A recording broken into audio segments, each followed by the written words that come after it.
Hello बच्चों, कैसे हैं आप सब लोग। आशा करती हूँ आप लोग बहुत अच्छे होंगे। मैं हूँ आपकी हिंदी व्याकरण की अध्यापिका। एक बार फिर से आप सभी का स्वागत है व्याकरण की कक्षा में। तो बच्चों, आज का हमारा विषय है, यानी कि आज का हमारा टॉपिक है क्रिया। क्या टॉपिक है बच्चों? क्रिया। तो आइए क्रिया पढ़ते हैं।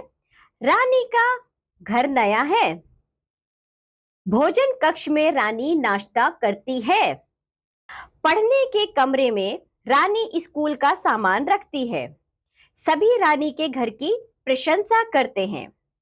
तो बच्चों, ये जो हमने वाक्य पढ़े हैं अभी रानी को लेकर, ऊपर दिए गए वाक्यों में जैसे सामान रखना, प्रशंसा करते हैं यानी कि प्रशंसा करना आदि काम हो रहे हैं। अतः ये सभी काम काम करने वाले शब्द हैं। तो बच्चों, जो काम करने वाले शब्द होते हैं ऐसे शब्दों को हम क्रिया कहते हैं। जैसे रानी का घर नया है, तो घर नया है, तो बच्चों यह शब्द क्रिया है। भोजन कक्ष में रानी नाश्ता करती है, तो नाश्ता करती है ये शब्द बच्चों रानी का काम बता रहा है ना, कि रानी क्या करती है, रानी नाश्ता करती है, तो नाश्ता करती है, इससे पता चलता है कि ये क्रिया है।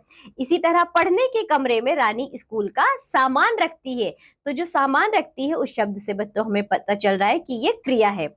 सभी रानी के घर की प्रशंसा करते हैं, तो जो वो प्रशंसा करते हैं बच्चों, इस शब्द को क्या कहेंगे? हम क्रिया कहेंगे। जो शब्द कार्य के करने या होने के बारे में बताते हैं उन्हें क्रिया कहते हैं। तो बच्चों, आपको पता चला कि क्रिया क्या होती है। जिन शब्दों से हमें यह पता चले कि क्या कार्य हो रहा है, जैसे सोना, जागना, उठना, बैठना, नाचना, गाना, खाना, पीना, खेलना, कूदना, तो बच्चों इन शब्दों से हमें यह पता चलता है ना कि क्या काम हो रहा है, क्या कार्य हो रहा है, यानी कुछ ना कुछ एक्टिविटी हो रही है। तो वैसा भी शब्द हमारे क्रिया कहलाते हैं।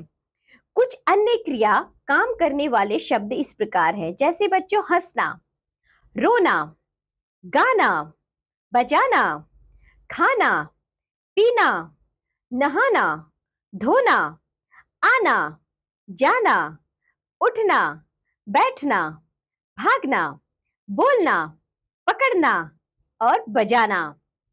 इसी तरह देखिए, ये सभी शब्द बच्चों क्या है? क्रिया है। ये सभी क्रिया शब्द हैं।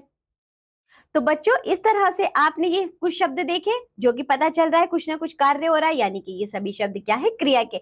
इसी तरह आप कुछ और शब्द लिख कर लाएंगे जो कि क्रिया होंगे। क्रिया कैसे पता चलेगा? उन शब्दों से हमें ये पता चलेगा कि कुछ ना कुछ कार्य हो रहा है, इसीलिए हम उन शब्दों को क्रिया कहेंगे। तो बच्चों, आगे के शब्द आप खुद से लिख कर लाएंगे, 10-10 शब्द आप लिख कर लाएंगे। Very good.